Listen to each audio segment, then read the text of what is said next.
So, I'm a guy who loves hiking, right? I live near this huge forest that's mostly hills.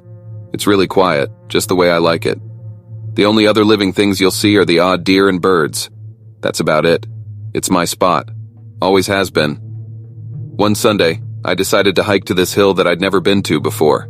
It was a good couple of hours away, but it was a sunny day and I had nothing else to do. When I got there, I saw this weird stone circle. It wasn't natural, that's for sure. Looked like someone had been up there moving rocks around. It wasn't a big deal or anything. I thought it was probably some kids messing around or something. So, I set up my little picnic. I had a sandwich, some fruit, that sort of thing. I was sitting there just enjoying the view, when I noticed something in the bushes nearby. It was kind of dark, but it looked like a lump or something. I thought it was an animal, maybe a deer sleeping or something. I didn't want to disturb it, so I just sat there for a while watching it. It didn't move.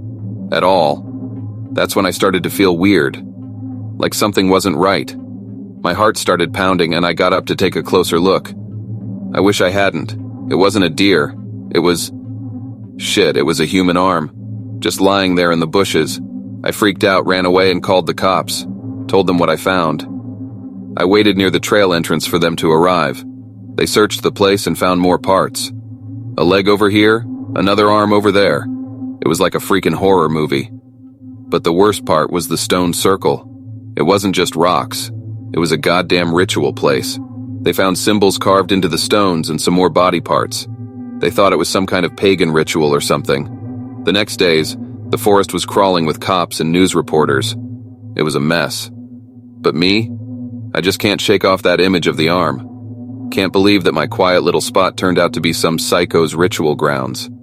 Haven't been able to go hiking since, and I don't think I ever will again. They questioned me for a long time, those cops, asking me about the forest, about the stone circle, about the body parts. I mean, I just found them. I had no idea what was going on, but they kept asking, again and again. I guess they had to do their job, but it was annoying as hell. You know, in the movies, the cops always seem so calm and collected, but these guys were different. They looked scared. I mean, genuinely scared. It wasn't just the rookies either. Even the older ones, the ones with gray in their hair, they looked shaken. I guess coming face to face with something so brutal, so inhuman, it gets to you.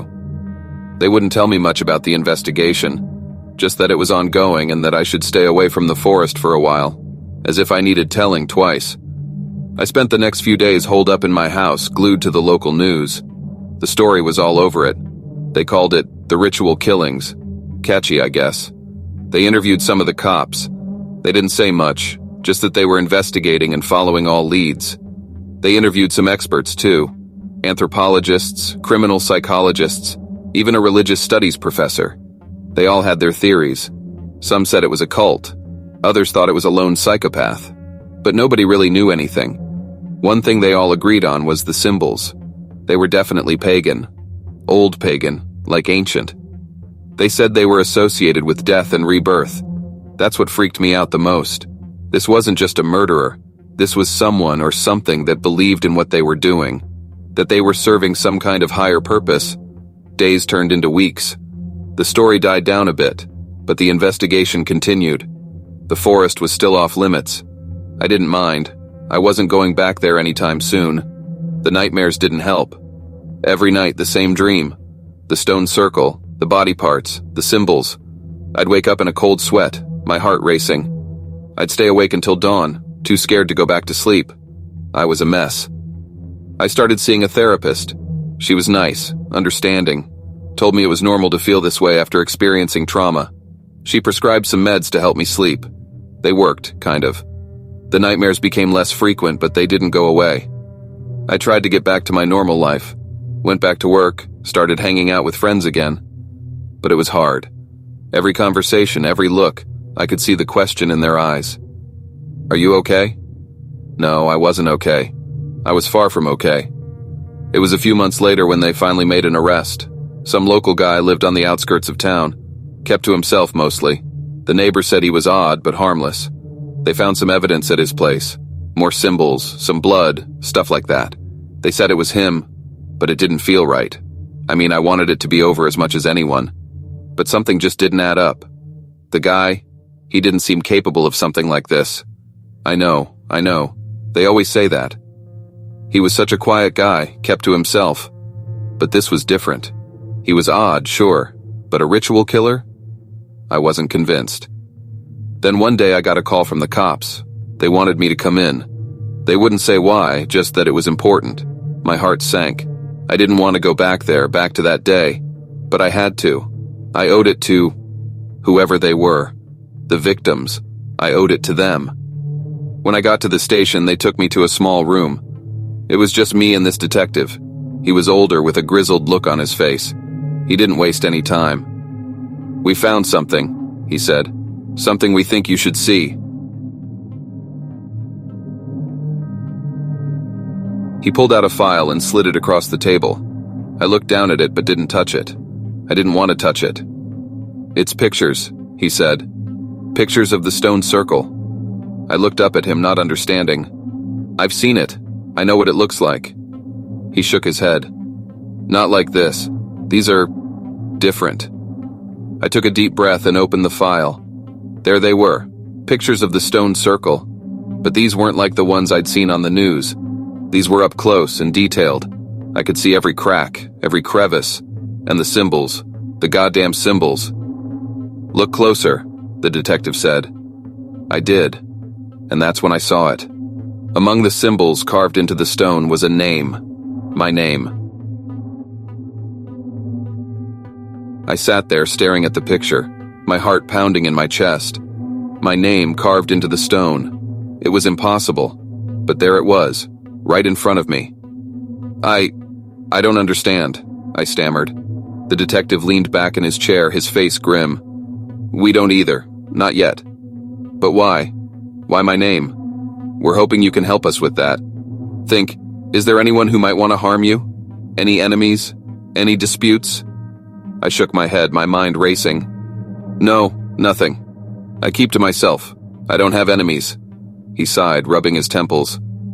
"All right, we'll keep digging. In the meantime, I suggest you stay vigilant and stay away from the forest." As if I needed to tell twice. I left the station in a daze. My name, on that stone. What did it mean? Was I a target?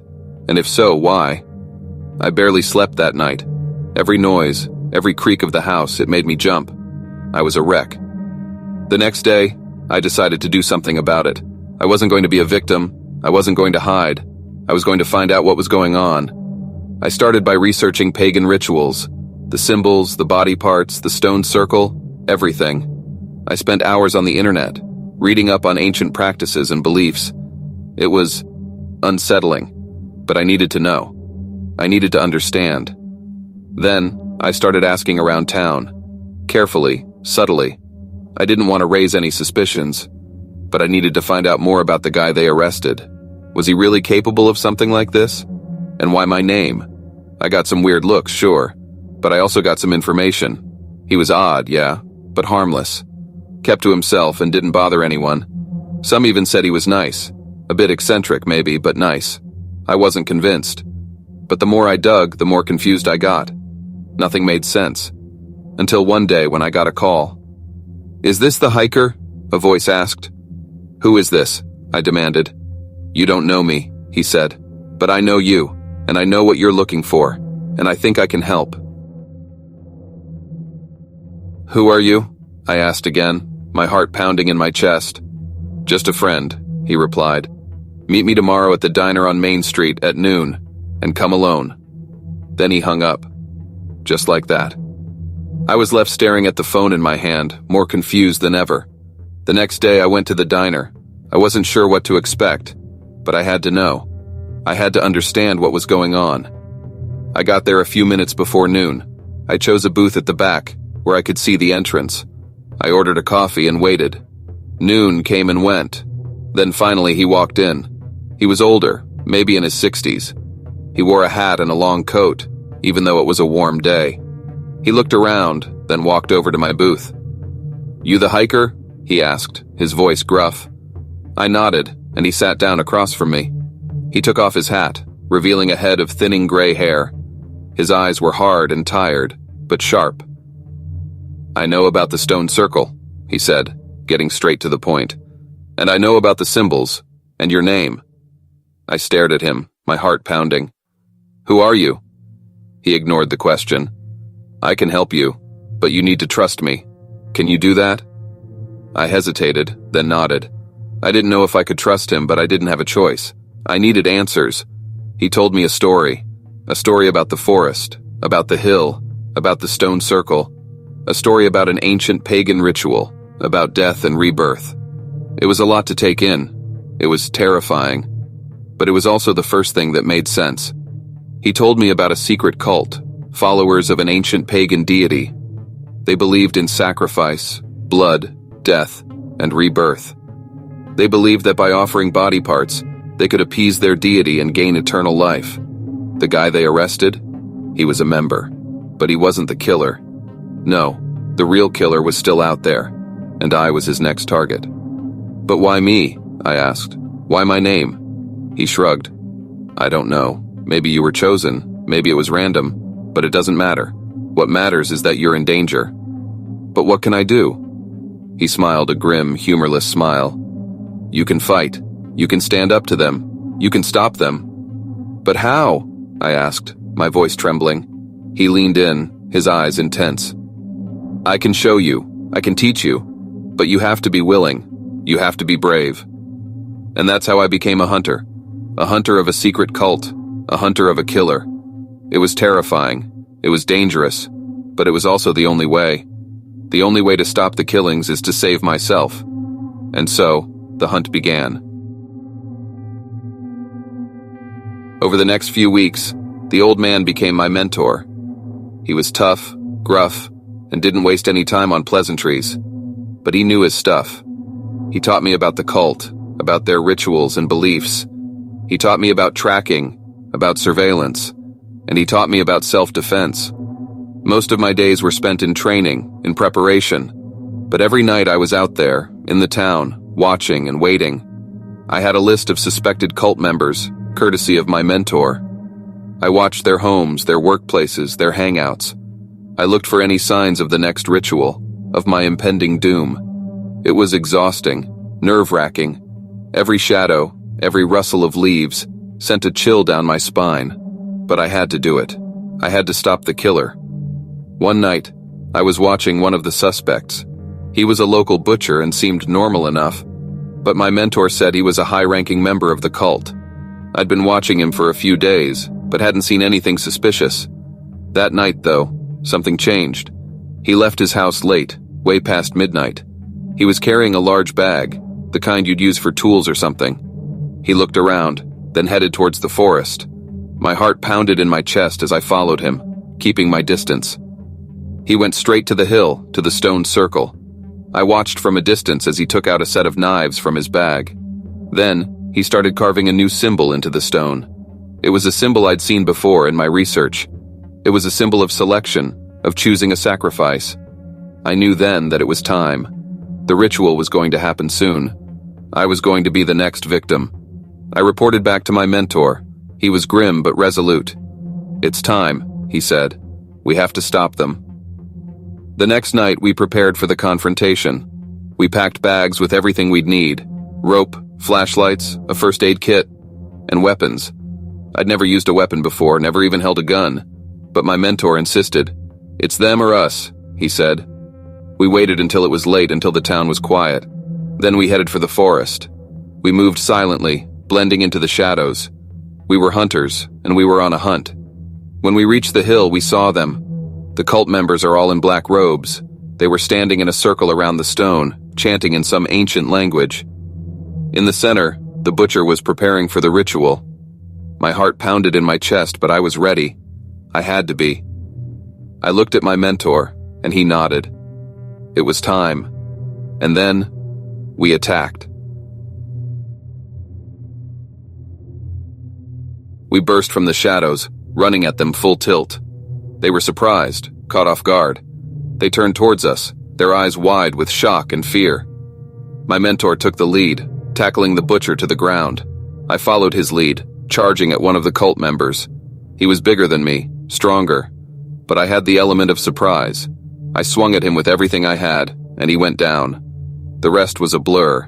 There was shouting, scuffling. Someone tried to run, but I tackled them. My mentor was fighting the butcher, a brutal, desperate fight.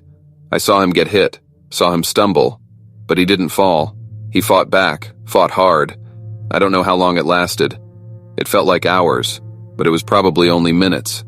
When it was over, we were the last ones standing. The cult members were either unconscious or had fled. The butcher was on the ground, his face bloody. He was out cold. We didn't waste any time. We tied them up, then called the cops. They arrived within minutes, their sirens wailing in the quiet night. They took the cult members into custody, including the butcher. They thanked us, but we didn't stick around for the praise. We'd done what we came to do. The next day, the story was all over the news. The cult had been exposed and the killer was arrested. The town was safe again. My name was cleared and the suspicion was lifted. My mentor disappeared after that night. I tried to find him to thank him, but he was gone like a ghost. I don't know who he was or why he helped me, but I'm grateful. I owe him my life. As for me, I'm doing okay. I still live in the same town and still go to the same job. I don't go hiking anymore, though. I've had enough of the forest, of the stone circle. I've had enough of death and rituals and fear. I'm not a hero. I'm just a guy who found himself in a terrifying situation and did what he had to do to survive.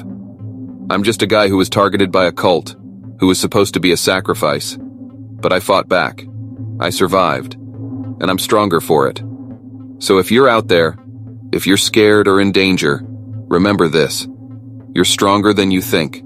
You can fight back. You can survive. You just have to be willing to stand up and face the fear.